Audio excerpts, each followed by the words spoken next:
yang dari tadi di kepala saya apalagi gitu ya. Nah, kita punya dua program, ada program komunikasi reguler dan ada program untuk internasional ya Bu Ida ya. Betul, Nah, betul. untuk internasional ini apakah akan sama dengan program komunikasi reguler atau ada perbedaan ini terkait dengan peminatan kompetensi lanjutnya?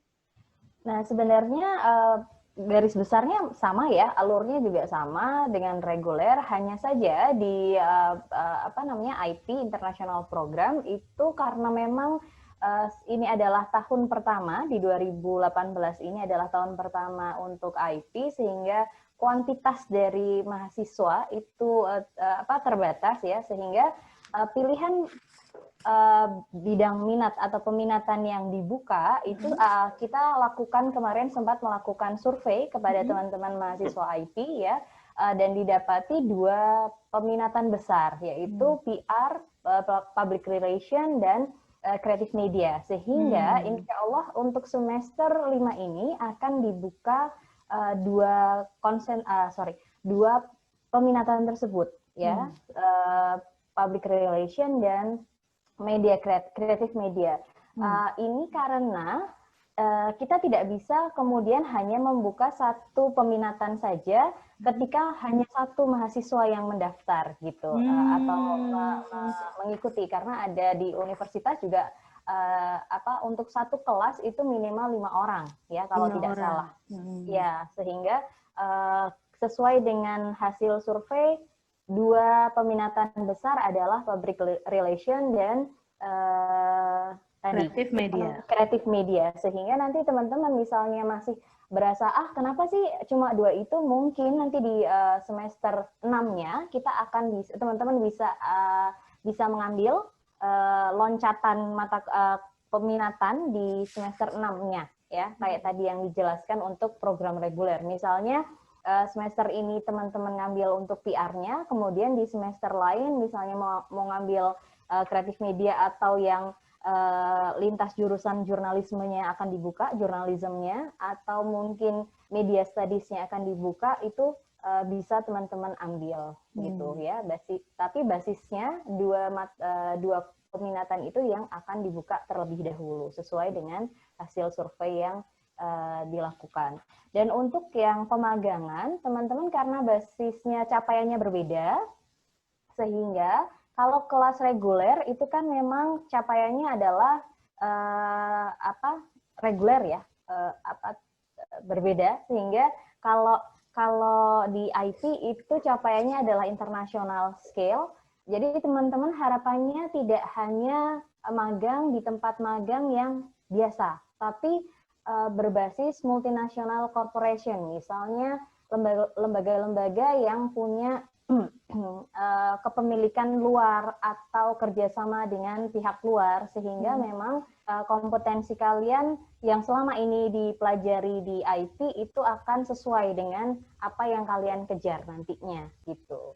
Ya, misalnya bisa kalian di Kompas ya, itu perusahaan multinasional besar di Indonesia. Kemudian kita juga kolaborasi dengan Forest Company seperti yang kemarin sempat webinar.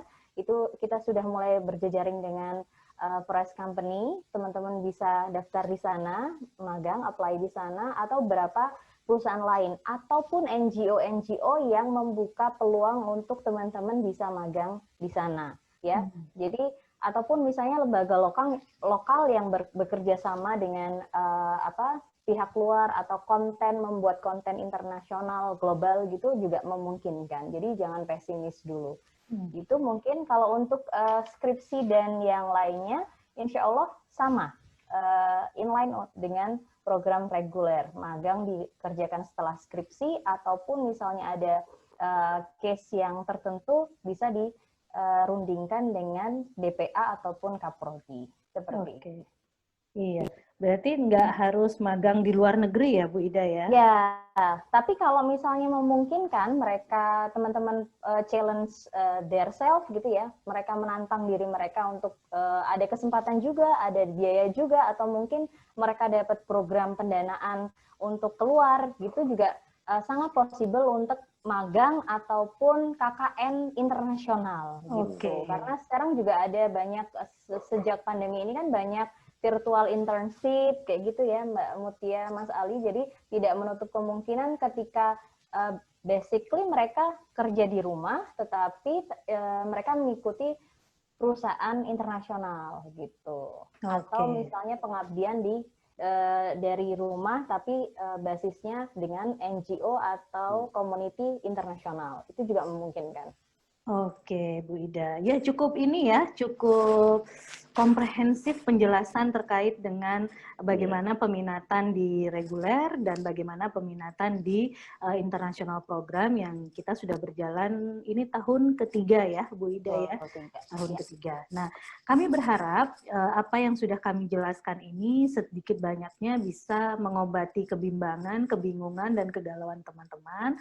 Nah, bukan berarti kemudian apa yang sudah kita jelaskan sore hari ini kemudian menjadi tidak harus bertemu dengan DPA, enggak juga. Ini hanya penghantar untuk bertemu dengan DPA-nya. Untuk lebih lanjutnya, penjelasan lebih detailnya, nanti teman-teman bisa bertemu dengan dosen pembimbing akademik masing-masing. Nah, kalau dari saya itu saja sih Bu Ida. Saya berharap teman-teman yang di luar sana yang jauh dari kita dalam keadaan sehat dan bisa memutuskan apa peminatan yang akan dipilih. Itu dari saya. Dari Mas Ali dan Bu Ida ada salam-salam, diary atau apa? Mungkin satu tambahan ya, teman-teman mungkin kan banyak yang biasanya kalau datang ke DPA itu bingung ketika Mbak Ida aku harus pilih apa ya? Aku tuh masih suka ini, suka itu, tapi aku bimbang seperti apa. Mungkin teman-teman juga bisa melihat KHS, teman-teman nilai-nilai yang terbaik di mata kuliah apa, itu juga bisa menghantarkan teman-teman untuk, oh ternyata aku bagus loh di misalnya mata kuliah DKV atau fotografi gitu misalnya. Oh, sehingga ada bayangan kalau di situ seperti apa ya, kayak gitu ya. Mungkin Mbak Mutia dan Mas Ali ya, untuk salah satu cara solving problem ketika ada kegalauan memilih peminatan. Itu sih yang selama ini selain itu mungkin passionnya teman-teman sendiri ya, lebih ke mana. Iya, kalau dari Mas Ali, ya terima kasih Bu Ida. Kalau Mas Ali ada kata-kata terakhir yang perlu disampaikan? Kata terakhir ya? Ya, salam gitu ya. Memilih itu memang berat ya, memilih itu susah ya. Aduh, jangan curhat di sini dong Mas Ali. Ini tuh pesan untuk mahasiswa. Apalagi di antara 4 pilihan ya, pasti kita akan susah, apalagi kalau keempat-empatnya. Kayak sunnah Rasul ya. Iya, karena nggak mungkin ya memilih semua ini ya peminatan ya. Ya. Pasti ada satu yang lebih kuat. Makanya tadi ya nanti akan di SWOT ya mungkin ya. Apa itu SWOT? Akan dipertimbangkan dengan baik mana kekuatan, mana aspek yang paling kuat dalam diri teman-teman mahasiswa. Di antara 4 pilihan itu. Kemudian passion dan orientasi masa depan ingin jadi apa dan sebagainya juga bisa mulai dipertimbangkan.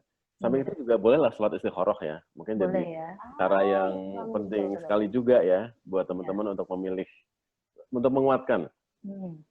Berdiskusi dengan teman-teman juga penting ya, dengan angkatan, dengan keluarga, dengan teman terdekatnya misalnya, itu juga sangat penting. Jadi yang penting harus mantap lah ya, mantap, jangan sampai kemudian merasa ragu di tengah jalan atau di pinggir jalan. Itu harus jalan. Tapi misalnya ini Mas Ali, misalnya ya ini dulu beberapa tahun yang lalu pernah ada, Bu saya pengen jadi dokter gigi nih Bu gitu. Itu dokter gigi apa? Dokter gigi hewan? Dokter gigi hewan atau dokter gigi? Macam-macam ini Kak. Tapi ada mahasiswa yang ingin jadi pragawati. Iya, yang jadi pramugari. Enggak, itu mahasiswa. Kalau mahasiswi masih oke lah ya. Iya, mahasiswa jadi. Oh iya benar. Aku mikir loh. Oke. Ya, kalau yang belum makan sih biasanya agak lambat mikirnya gitu ya. Saya belum makan nih kayaknya. Tahu aja. Mana semua ya, saya nggak ada. Oke, ya begitu ya teman-teman ya. Nanti kalau ada hal-hal lain yang tidak jelas bisa ditanyakan kepada, kita punya Mas Zarkoni di sini, kita punya Mas Yudi di sini yang barangkali bisa dicek Instagramnya suka nyanyi gitu ya. Nah teman-teman bisa ketika Mas Yudi sedang nyanyi itulah tanyakan tentang konsentrasi sesi apa nih Mas yang akan dibuka untuk saya gitu misalnya. Jangan Mas, komen di nyanyinya ya, tapi ya. tanya aja ya. Iya langsung. Ya, jadi ketika Mas Yudi cuekin aja, nyanyinya cuekin aja nyanyinya. Nyanyinya cuekin, terus langsung komen. Mas Yud, kira-kira aku pilih media kreatif atau PR ya? Nah langsung. Mohon maaf Mas Yudi, bercanda Mas Yudi. Sama ini ya Mbak Mut ya, mungkin DPA jadi penting ya buat tempat diskusi. Ya. Jangan ragu mengontak DPA, jadikan tempat diskusi. Jangan berjarak gitu ya. Iya. Kalau perlu diajaklah DPA nongkrong ya kemana gitu ya. Kan lagi WFH. Oh iya. Nongkrong virtual. Nongkrong virtual. Oke, pinter aja nulis ya. Oke. Nah, sepertinya kita sudah terlalu lama, waktunya sudah cukup panjang ya. Saya juga sudah mulai lapar dan mulai mengantuk. Mas Ali juga kayaknya sudah mulai kegelisahan, harus ke kamar mandi, dan Mbak Ida kegelisahan harus ke dapur gitu ya. Nah, kita tutup acara obrol.com hari ini. Semoga ada manfaat yang bisa diambil oleh teman-teman sekalian. Dari saya tidak ada yang mau saya sampaikan lagi, dan dari Mas Ali juga sudah tidak ada. Nggak ada gitu ya. Sukses selalu untuk teman-teman semua. Sampai ketemu lagi. Assalamualaikum warahmatullahi wabarakatuh. Dadah. Sehat semua. Sehat semua.